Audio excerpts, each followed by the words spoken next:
సమోసా ఇంకా చాయ్ ఒకేసారి తిని తాగితే ఏమవుతుందో తెలుసా?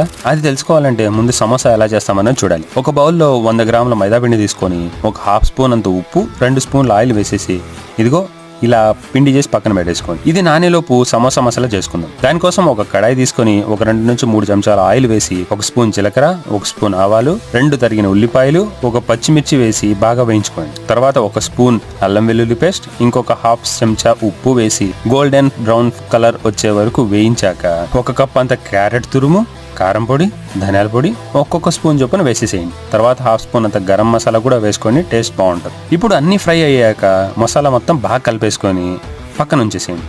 పక్కన పెట్టే ముందు ఏం చేస్తారంటే అటుకులు, ఓ 2 రూపాయల కొత్తిమీర, నిమ్మకాయని పిండేసి కొత్త రకం ఫ్లేవర్ యాడ్ అవుతుంది. బాగా మిక్స్ చేసి పక్కన ఉంచేసాక సమోసా మసాలాని ఇప్పుడు పిండి ఉండాలి చేసుకుందాం. వాటిని ఇలా ఒత్తుకున్నాక ఒక 5 నుంచి 10 సెకండ్ల పాటు కాల్చుకొని పక్కన తీసుకోండి. ఎందుకనంటే వీటిని ఇలా వీడియోలో చూపించినట్టుగా క్లియర్ గా కట్ చేసుకున్న